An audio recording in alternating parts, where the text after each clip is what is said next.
Good evening, ladies and gentlemen, and to our dearest viewers. I know you might be wondering right now what this podcast is all about.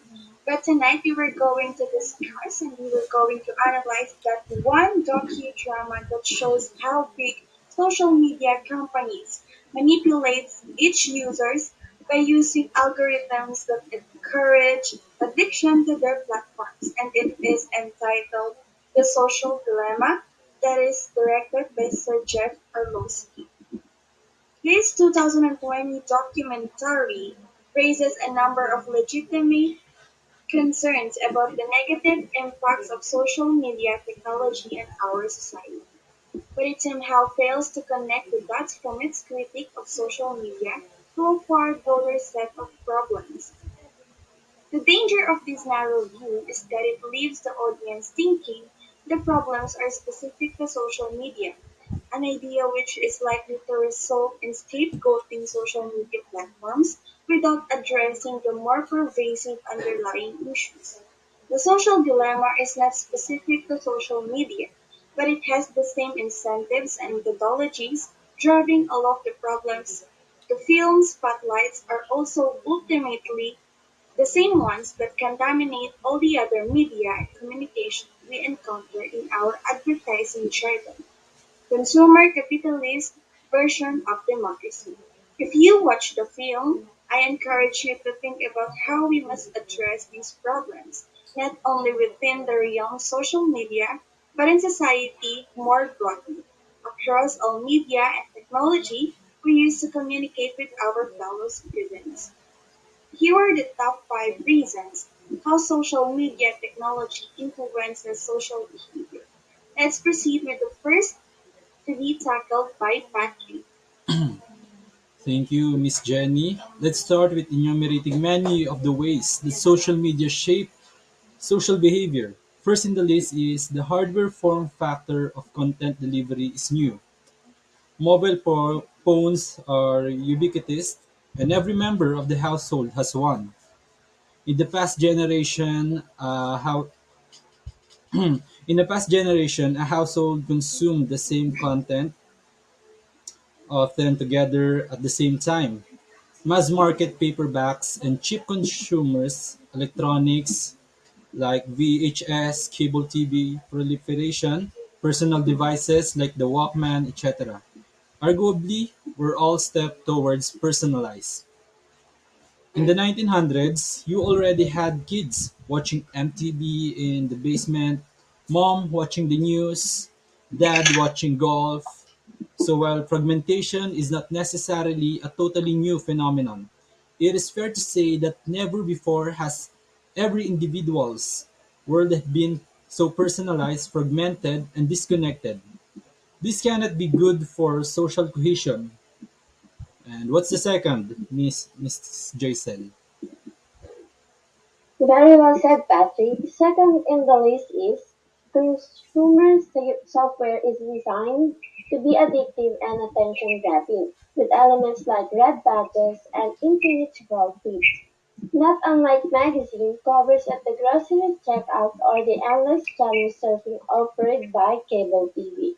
While media and advertising have long made use of this tactic, the Internet now enables rapid improvement of the best attention-grabbing techniques via the standard practice of massive-scale A/B experimentation. That's for number two, and for number three, please Carl, tell us.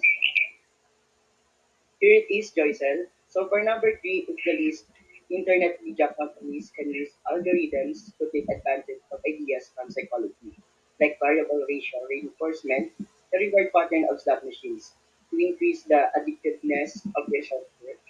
Notably, the movie fails to acknowledge that all content delivered over the internet, not just social media, but news, product merchandising, music, studio TV, and film entertainment. Netflix distribution tour of the social media. Reference websites for technical Q&A or medical information, personal blogs, pretty much all contents delivery on the internet exploits these algorithms. Let me continue with number four in the list. Go ahead, please continue. So for number 4 in the list, let's talk about the social media leverages friend endorsement to earn your attention and trust. A point that gets less attention than it should in a movie that is nominally about the problems new and specific to social media. You are more likely to click or to trust a link accompanied by a face you know. Print ads, television commercials have long leveraged a similar tactic by paying celebrities with broad public recognition to endorse their products. Likewise, before the proliferation of social media, political ads sought the American everyman and national political campaigns selected random citizens to ask questions at publicized town halls. This is an age-old tactic, well, at least one dating back to the dawn of mass media, of making appeals to the authority of tribe, of trying to persuade you by showing you people just like you rather than making an appeal to reason. Yes, the appeals to popular authority sometimes feature experts who are explicitly not just like you. While experts' knowledge is in many cases superior to the cursory beliefs we might have on non-experts, how and why we give credence to experts matters. As Agnes Collard recently wrote in an op-ed arguing that philosophers could not sign petitions. The petition aims to effect persuasion with respect to what appears in the first part not only by the way of any argument contained therein but also by way of the number and respectability of the people who figure in the second part. The problem is that even if it's true, the fact that many believe it doesn't shed any light on it, why it's true. And that is what the intellectually inquisitive person wants to know. One expert is a learning opportunity. Being confronted with an arsenal of experts is about as conducive to conversation as a firing squad. Petitions make appeals to popularity, and as journal of signers or authority, the credentials of expert signers and Colored rightly points out that neither of these help the audience learn. Well, I guess this is the crux of the real dilemma of social knowledge. While it is indeed a superpower that our species can leverage, the aggregate knowledge of past generations and experts in the field, making use of an idea we do not fully understand, always exposes us to some risk. Placing more credence in ideas that are more broadly accepted or endorsed by experts can reduce our exposure when we take such a risk or act as a sort of shortcut to finding the best ideas we have not necessarily verified for ourselves. But this cannot serve as a complete substitute for understanding. Or as Coward puts, when we leverage social knowledge, it is easy to miss out on a learning opportunity. And for the most part, the fifth one is the mobile software leverage. Push notifications grab your attention even when you have not explicitly chosen you want to look at your phone. This has made one of the most distasteful elements of consumer capitalism, the advertising, more pervasive than ever. It is now available in the form of an API to every app installed on your phone. Hmm? Again, I don't think pervasive advertising is fundamentally new for a long time. We had similarly intrusive advertising in public spaces, with billboards or cinnamon pumping their scents into the air, or telemarketers and political campaign robo-dialers calling your home and your cell phone, or below minimum wage activists accosting you on the street, or town council candidate posters staked in suburban front lawns, or stickers of fish with fit on car bumpers, or any t-shirts with words or logos on them. We can no longer call most of the spaces we occupy outside of our home or office public spaces. They are nearly all commercial spaces. Yes, that's absolutely right. Joycel, please explain some thoughts about the recent part of the dam. Think about the sign of the Whole Foods of Bed and Bath and beyond. Think of the language on the menu at your favorite restaurant. Locally farmed, organic, small batch hand massage kale, or the vibe of your local coffee shop. All of these are designed and optimized for conversion, just like the internet. We would do well to remember that the internet is far more a commercial space than it is a public space. Let's go on another topic, which is number six. Jenny, please. The internet and social media have decentralized and democratized content production and distribution more than ever before. You might argue that this decentralization and democratization first became available with the advent of the printing press, which enabled people to print pamphlets. But it is fair to say that today content production and distribution are far lower cost and more broadly accessible than ever before. Similarly, the reach and speed of the internet used to be only accessible to a very few centralized broadcasters in the era of TV or radio. Now these are far more broadly accessible than ever before. Now let's go on to the another set of topic, which is the problem is not the social media. In this topic, we will able to get an idea about it. However, we will witness what or who is the real problem. Right, Patrick? Yes, it is so interesting, and I'm excited to know. So, what is in the topic on this topic of the problem of social media?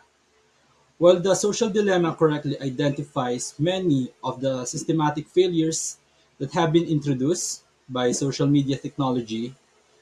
It does not draw historical parallels to similar challenges posed by other new communication technologies that change the way we debate in public, understand our fellow citizens, and work towards consensus.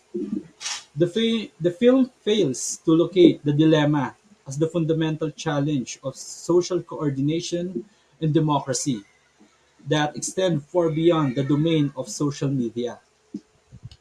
As a result, if you might walk away from the film thinking all we have to do is fix social media, in the best case, this might result in a local solution that simply pushes the same problems to another domain or medium. This is not to say we can ignore the very real problems the field does not highlight. We should certainly address these problems. Addiction to mobile devices can result in isolation and depression. Overuse of mobile devices can destroy everything. It also, apart from cancer risk, mobile phones influence our nervous system. They may cause headaches, decreased attention, shortness of temper, sleep disorders, and depression, mostly among teenagers. Exactly. Too much of using mobile devices can destroy everything. It simply means that the real problem is us and not the social media. Demagogues and profiteers can exploit powerful new technology to amplify their own voices for personal gain.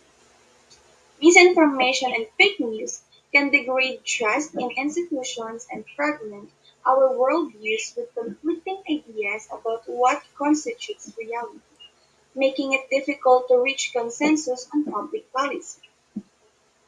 We, people living in one society, we should be careful of spreading news and information. It is strictly required to do not spread nonsense and fake news because we don't even know how it might affect. Especially in social media, people keeps on using it, and it's easy for them to believe of what is in social media without knowing the truth. We are the problem, not the social media. So thank you, Carl. Now it's time for us to proceed in the next topic, and it's about the censorship is a slippery solution. Now I can wait to know what's in this topic. Yes, Miss Joyce? Yes, Miss Jenny, let's go on into the another topic. Mr. Patrick and Mr. Gar, could you please explain what is in it? Understandably, the natural response to all of these threats, addiction, misinformation, exploitation by is to try to prevent them. The simplest reaction is prohibition, which might be appropriate in some domains. But in the realm of communication technology, prohibition amounts to censorship. This might take the form of number one, calls for corporate owners of social media platforms to perform more stringent content moderation, or number two, public mobs canceling speakers who have uttered praises they disagree with. In other cases, these strategies can seem attractive when you imagine they will only ever apply to the censorship of speech of others when you disagree with it. But they are far less attractive when you imagine others use them to silence your own speech. And the deeper problem with both of these flavors of censorship is that there is no codified set of rules agreed upon by the public defining exactly what speech should and should not be censored, which would leave this arbitration to the whim of corporations and mobs. So, if indeed some sort of moderation and limits are necessary to counterbalance the powerful new distribution and amplification powers granted by new technology, it is crucial that the rules for these limits be decided by the public and encoded as a law or arbitration process that are subject to public scrutiny so that the rules are applied fairly.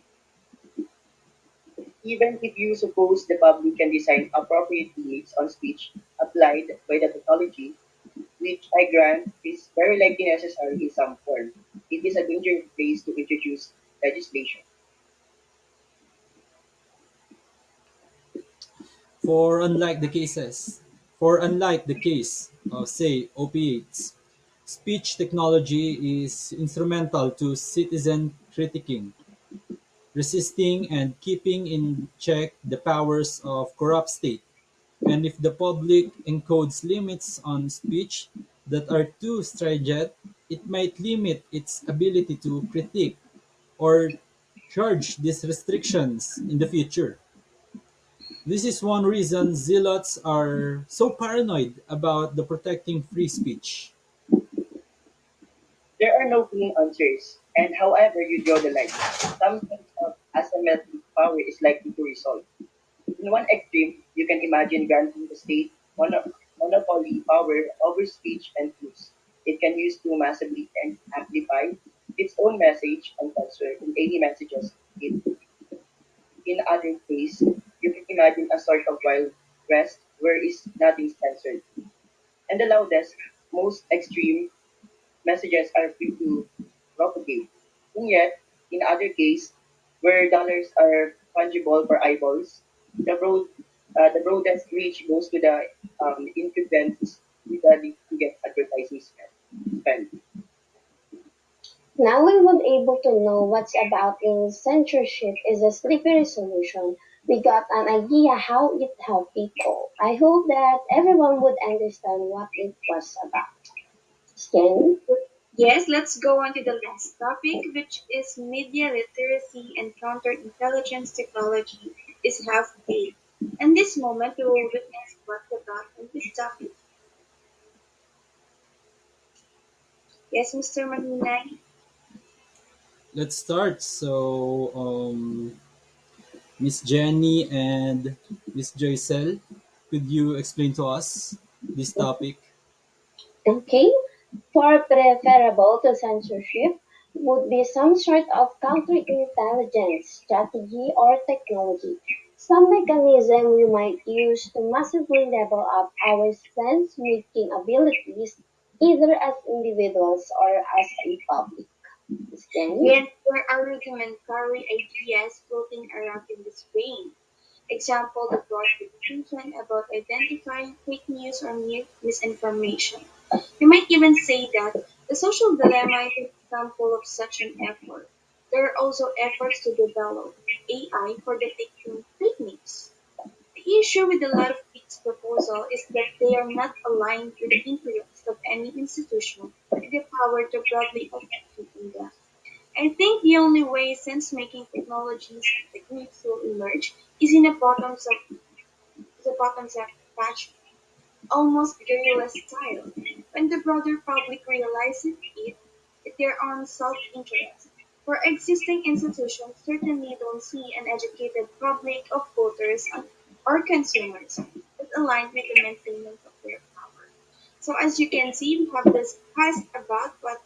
discussed what is this social dilemma docudrama is all about, and I hope our dearest viewers have understood what we have discussed. Yes, Patrick, am I right? Yes, indeed. And if you want to watch this docudrama, and it is published way back in 2020, right? Yes. So if you want to understand more this docudrama, it is available in a lot of streaming websites. Once again, thank you for listening and good night. Thank you for watching.